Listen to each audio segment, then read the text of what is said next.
नमस्ते प्यारे बच्चों।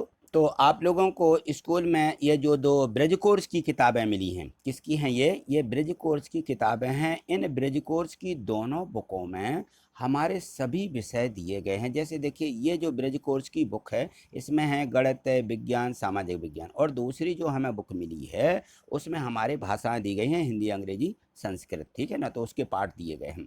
और इस बुक का इसमें जो दिया गया है ये लर्निंग आउटकम्स पर आधारित है। जो हमारी इसमें सामग्री दी गई है, लर्निंग आउटकम्स का मतलब है कि जो हमने पिछले वर्षों में सीखा है उनमें से हमसे कितना बनता है, तो इन बुकों में दिया गया है, ठीक है ना। तो यहाँ देखिए, आज हम देखेंगे इसकी सामाजिक विज्ञान को। तो आज हम इसकी सामाजिक विज्ञान देखने वाले हैं। यदि आपने चैनल को सब्सक्राइब नहीं किया है तो नीचे रेड से सब्सक्राइब दिख रहा होगा। यदि रेड से दिखता है तो आप उसको क्लिक करके चैनल को सब्सक्राइब कर लें, और फिर इसके आगे देखिए सामाजिक विज्ञान दी गई है जो, ठीक है ना। तो देखते हैं इसको। तो यहाँ देखिए, यहाँ दिया गया है अध्याय 3, हमारी बदलती पृथ्वी। इसके पहले वाले जो पाठ हैं, अध्याय हैं, वो हमने पिछली वीडियो के माध्यम से कंप्लीट किए हैं। आप उनको जो है प्ले लिस्ट पर जा करके भी देख सकते हैं, ठीक है। तो यहाँ देखें, जो यहाँ पे इसके सीखने के प्रतिफल जो लर्निंग आउटकम्स दिए गए हैं, तो यहाँ है विषय वस्तु का यहाँ संक्षिप्त परिचय दिया गया है कि जिस प्रकार से हमारी बदलती पृथ्वी है ना, तो पृथ्वी के अंदर परिवर्तन होते हैं, है ना। पृथ्वी के अंदर क्या क्या परिवर्तन होते हैं, वैसे ही पृथ्वी के बाहर स्वरूप में भी लगातार परिवर्तन होते हैं। जो पृथ्वी के अंदर परिवर्तन होते हैं, कभी भूकंप आते हैं, कभी इस प्रकार से होता है ना, तो यही परिवर्तन बाहर भी होते हैं कि वायु, जल, हिमनाद, समुद्र की लहरों द्वारा होते हैं। और हमारी पृथ्वी लगातार गति कर रही है।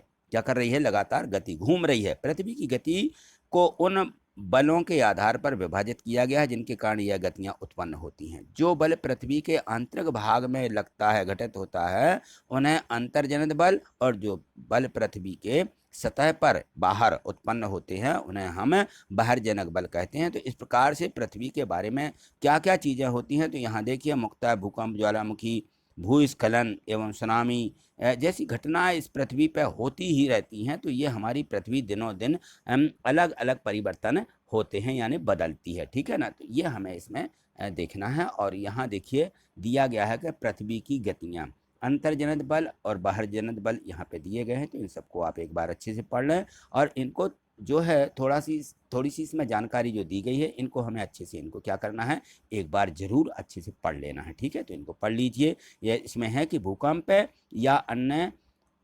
आपदाएं जो होती हैं उनके दौरान हम अपना बचाव कैसे करेंगे। तो इसमें दिया गया है कि जो आपदाएं होती हैं, भूकंप आते हैं, है ना, और इनमें जो है हमारे और भी पृथ्वी के इसमें होती हैं, बाढ़ आती है ना। तो इनसे किस प्रकार से हम बच सकते हैं, तो इसमें दिया गया है। आप इनको एक बार जरूर पढ़ लीजिए। और यहाँ देखिए, विभिन्न प्रकार है कारकों द्वारा निर्मित मुख्य स्थलाकृतियाँ दी गई हैं। यहाँ पे हमारी जो स्थल की हैं, पृथ्वी के ऊपर की आकृति है, किस प्रकार से रहती है, ये सारी जानकारी इसमें दी गई है। और इसके बाद दिया गया है अभ्यास हेतु वर्कशीट। यदि आपने इस अध्याय का, इस पाठ का अध्ययन नहीं किया है, नहीं पढ़ा है, तो यहाँ जो ये वर्कशीट दी गई है, इस वर्कशीट के माध्यम से भी हम सारी जानकारी प्राप्त कर सकते हैं। इनको जरूर याद कर लें। तो देखिए, यहाँ पर हमें लिख भी लेना है, याद भी कर लेना है कि पृथ्वी की सतह पर अपर्दन व निक्षेपण से बनने वाली तीन तीन स्थलाकृतियों के नाम लिखिए। तो ये तीन स्थलाकृतियाँ होती हैं, जलप्रपात, यू आकार की घाटी और बाढ़ के मैदान। ये तीन आकृतियाँ होती हैं। चलिए आगे देखिए, अगला प्रश्न इसमें दिया गया है कि निम्नलिखित को सुमेलित कीजिए। यानी क्या करना है? सुमेलित का मतलब होता है सही जोड़ी मिलाइए। तो यहाँ जो दिया गया है, इसकी हमें सही जोड़ी बनाना है, सही जोड़ी मिला लेना है। यहाँ सूची आदि है, यहाँ वादी है। तो इस प्रकार से जो इसमें दिया है कि छत्रक सैल ये पवन के अपर्दन से होता है, स्टैक समुद्र की तरंगों के अपर्दन से होता है, जलप्रपात जो होता है वह नदी के अपर्दन से होता है, डेल्टा कैसे बनता है? नदी के निक्षेपण से, और यू आकार की घाटी ये हिमानी के अपर्दन से होती है। तो ये सारी चीज़ें दी गई हैं, ठीक है। यहाँ प्रश्न तीसरा देखें कि दी गई स्थल आकृतियों की सारणी अनुसार अपर्दनकारी शक्ति का नाम लिख करके वर्गीकृत कीजिए। वो जो यहाँ पे दिया गया है, तो अपर्दनकारी शक्ति का नाम लिखना, उसमें निर्मित जो स्थल की आकृति है उसको हमें लिखना है कि किस प्रकार से स्थल की आकृति होती है। दो जल समुद्री तरंगा जब उठती हैं तो जलप्रपात या पुलन होता है। पवन जब उठती हैं, पवन होता है, छत्रसैल होते हैं। हिमनाद यू आकार की घाटी के कारण होते हैं। तो ये यहाँ पे हमें अलग अलग लिखना थे, ठीक है। प्रश्न चौथा देखिए, छत्रक सेल किस प्रकार के प्रदेशों में पाई जाती है? छत्रक सेल रेगिस्तान जो होता है वहाँ के प्रदेशों में यह पाई जाती है। ठीक है, चलिए प्रश्न अगला देखें। तो इसमें दिया गया है कि दी गई स्थलाकृतियाँ किसके अपर्दन या निक्षेपण द्वारा बनती हैं? तो यहाँ देखो, यहाँ दिया गया है कि बालू के जो डिब्बे होते हैं, है ना, बालू के डिब्बे इस प्रकार की तहें बन जाती हैं। जलप्रपात, ये देखो ये जलप्रपात बताया गया है कि झरना जो रहते हैं ना, तो बहुत ऊपर से पानी नीचे गिरता है, ये जलप्रपात है, ये डेल्टा है ना, कि ये बड़ी बड़ी जो नदियाँ रहती हैं ये कई जगह से, यानी इनका आकार बदल जाता है, यानी ये यहाँ से नदी आई तो यहाँ से कई प्रकार से ये इस प्रकार से ये बहने लगती, डेल्टा है, इसको बोलते हैं स्टैक। ठीक है ना, तो ये स्टैक है। तो ये किससे होते हैं बालू के डिब्बे? ये पवन के अपर्दन से होते हैं। ये बालू रहती है उसके डिब्बे डिब्बे से बन जाते हैं। क्यों होते हैं बालू के डिब्बे? पवन के अपर्दन से हवा चलती हैं तो ये रेत इकट्ठी होती रहती है, फिर अलग हो जाती, फिर इकट्ठी होती है, ऐसा होता है इसमें। जलप्रपात, ये नदी के जल से भूमि अपर्दन होती है, यानी कट जाती है। भूमि का अपर्दन, यह भूमि का अपर्दन है। देखिए यहाँ पे इसकी भूमि जो है यहाँ किसी काम की नहीं रह गई, सब जगह से ये देखिए पानी बह रहा है।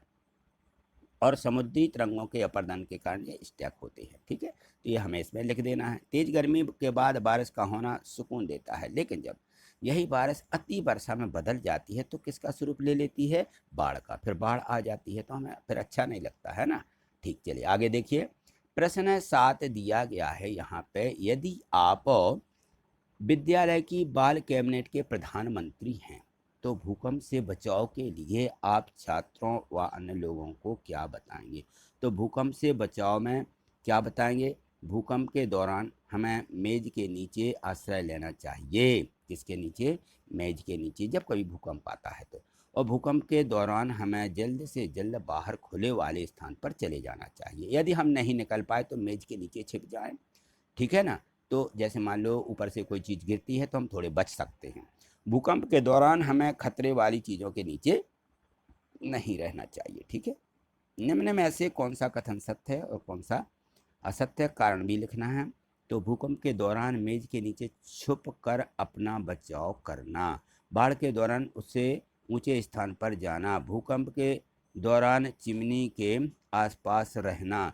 तो इनमें दिया गया है, देखिए यहाँ पे कारण सहित उत्तर देना है। तो यहाँ देखिए, क्योंकि भूकंप के दौरान चिमनी के आसपास रहने से चिमनी के टूटने गिरने का खतरा रहता है, जिससे हमें घटना हो सकती है ना। तो हम चिमनी के नीचे नहीं हमें छुपना चाहिए, ये कथन असत्य है। और ये दोनों कथन जो हैं ये क्या हैं? ये सत्य हैं। तो इनको आप क्या लिख लें?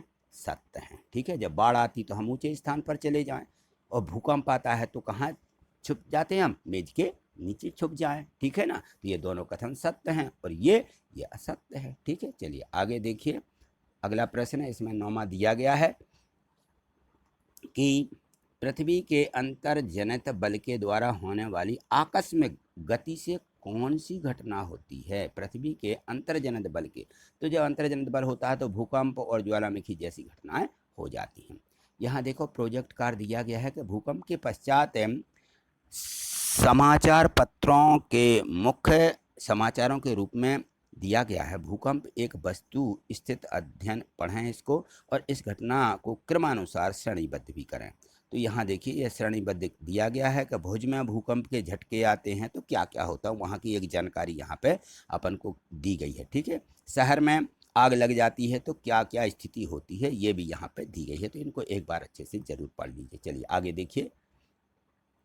यहाँ देखें, भूकंप एक वस्तु स्थित अध्ययन है ना, तो यहाँ देखो इसी का है कि भुज में 26 जनवरी को, ये लिखना था उसी में से, तो यहाँ देखो इसमें हमने लिखा है भुज में 26 जनवरी 2001 को 6.9 तीव्रता का भूकंप आया था।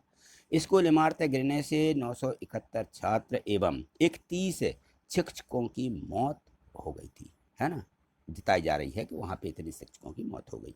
भूकंप के 3 दिन बाद भी हर व्यक्ति तक भोजन, कंबल, दवाएं आदि नहीं पहुंची। फोन लाइनें, जल पाइप लाइनें, विद्युत स्टेशन एवं संचार लाइनें सभी अवरोधित हो गए थे। ठीक है ना। चारकोल एवं अंगीठियों की पलटने के कारण अनेक स्थानों पर आग लग गई थी। जो चारकोल पदार्थ है ना, वहाँ पे क्या है, भट्टियाँ जलती रहती हैं और पलट गई तो क्या हो गई, उससे आग लग गई। ठीक है, चलिए आगे देखिए। इसमें दिया गया है स्व आकलन। ठीक है, इसमें हमें स्व आकलन करना है। तो इसमें स्व आकलन में दिया कि कल्पना करें यदि आप घर में या स्कूल में और अचानक भूकंप आ जाए तो आप अपने व अन्य को बचाव हेतु क्या करने को कहेंगे कि यह बचाव कर लीजिए। यदि स्कूल में या घर में अचानक भूकंप आ जाए तो हम कहाँ जाएंगे? अपने बचाव और अन्य के बचाव हेतु स्कूल परिसर में खुले स्थान पर निकल जाएंगे। ठीक है, एवं किसी मजबूत टेबल के नीचे बैठ जाएंगे। ठीक है, जो लोहे की बनी हुई है उसके नीचे बैठ जाएंगे। यदि आपके क्षेत्र में बाढ़ आ गई तो आप क्या नहीं करेंगे? हमारे क्षेत्र में यदि बाढ़ आई है तो हमें वहाँ पे बाढ़ देखने नहीं जाना चाहिए और बाढ़ के पानी के किनारे भी नहीं जाना चाहिए। यहाँ बाढ़ लिख लीजिए। बाढ़ जो आती है बाढ़ को देखने नहीं जाना चाहिए। हो सकता है हम गए और हम ही बह गए। बाढ़ का कोई निश्चित पता नहीं रहता कि कितनी दूरी से आ जाए और कहाँ से निकल जाए, है ना। तो इसलिए हमें बाढ़ को देखने नहीं जाना चाहिए। चलिए आगे देखिए। इसमें है कि दिए गए चित्र को ध्यान से देखिए। यहाँ जो चित्र दिया गया है इसको देख करके यह बताएं कि यह किस प्रकार प्राकृतिक आपदा का है। आपदा का नाम लिखें एवं उसके बचाव हेतु आप क्या करेंगे? कोई 3 बिंदु लिखिए। तो यह जो चित्र है यह भूकंप का चित्र है। किसका है? भूकंप आता है तो उसका ये चित्र है कि यहाँ देखिए भूकंप आया तो बिल्डिंगों यहाँ पे देखिए भूकंप के कारण गिरने लगती हैं, क्षति होने लगती है। तो खुले स्थान पर जाएंगे, इमारतों के कोनों में रहेंगे। यदि बड़ी इमारतें बनी हुई हैं तो उनके कोनों में छुप जाएंगे तो कॉर्नर में बच जाते हैं।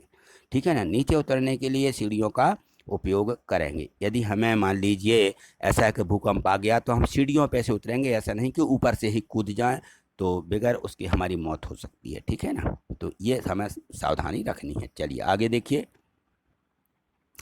यहाँ पे प्रश्न दिया गया है कि जो बल पृथ्वी की सतह पर उत्पन्न होते हैं उन्हें क्या कहते हैं? जो बल पृथ्वी की सतह पर, उन्हें बहिर्जनित बल कहते हैं। और समुद्री गुफा, तटीय मेहराब, स्टैक, पुलन किसके द्वारा निर्मित स्थलाकृतियां हैं? तो अपर्दन द्वारा निर्मित स्थलाकृतियां हैं। अपर्दन के द्वारा ये निर्मित होती हैं। नदी के अपर्दन और निक्षेपण द्वारा कौन कौन सी स्थल आकृतियां बनती हैं? तो बनती हैं जलप्रपात, मैदानी क्षेत्र में बाढ़ के मैदान और डेल्टा। ठीक, लो एस का मैदान, समुद्री गुफा, बालू के डिब्बे, तटीय मेहराब, जलप्रपात, छत्रक शैल में से पवन द्वारा जो निर्मित स्थलाकृतियां हैं उनको छांट करके लिखिए। तो बालू के डिब्बे बनते हैं, वहाँ छत्रक शैल बनते हैं, लायस का मैदान है। ठीक है ना। तो ये इस पाठ से हमें इतनी जानकारी जरूर प्राप्त कर लेना है। ठीक है, तो आज इतना ही। आगे के जो और भी पाठ दिए गए हैं उनको अगली वीडियो के माध्यम से देखेंगे। आगे और भी वीडियो देखने के लिए सभी पाठों की और सभी विषयों की आपको चैनल को सब्सक्राइब करना होगा। नीचे देखिए यदि रेड से सब्सक्राइब दिख रहा है ऐसा, जैसा कि देखिए यहाँ देखिए, ये देखिए नीचे ये रेड से लिखा हुआ है तो आपने चैनल को सब्सक्राइब नहीं किया है। और ये रहता है लाइक का चिन्ह। यदि वीडियो को आपने लाइक करना है तो इसको क्लिक कर देते हैं तो वीडियो क्या होती है? लाइक हो जाती है। उसी प्रकार से ये सब्सक्राइब रहता है, इसको हमें क्या करना है? क्लिक कर देना। देखिए मैं इसको क्लिक कर रहा हूँ, जैसे ही हम इसको क्लिक करते हैं तो ये देखें ये हमने क्लिक कर दिया। ठीक है ना। तो ये देखो इसका जो आकार मतलब रेड था तो ये ब्लैक एंड वाइट हो गया है। तो इस प्रकार से ये जो है इस प्रकार से हो जाता है। और ये इसके बाद बेल आइकन नोटिफिकेशन की घंटी दिखने लगती है तो इसको भी हमें क्लिक करना है। इसका मतलब है कि जैसे हम इसको क्लिक करते हैं तो नोटिफिकेशन जैसे हम मोबाइल खोलते हैं तो उस पर मिल जाता है कि वीडियो डल चुकी है। और सब्सक्राइब करके रखते हैं तो आगे की जितनी भी वीडियो हैं वो सारी वीडियो आपको मिलती रहेंगी। तो ये सब्सक्राइब का चिन्ह इसलिए रहता है कि हमें इसको सब्सक्राइब को चैनल को सब्सक्राइब करके रखना ही है। और यदि मान लीजिए हम ये नहीं कर पाए हैं तो आपको फिर ये देखिए चैनल का नाम दिया है गणित वाले सर के नाम से। आप फिर इसको सब्सक्राइब नहीं कर पाते हैं या नहीं किया है तो इससे भी आप सर्च कर सकते हैं। ठीक है, ठीक, थैंक यू, धन्यवाद।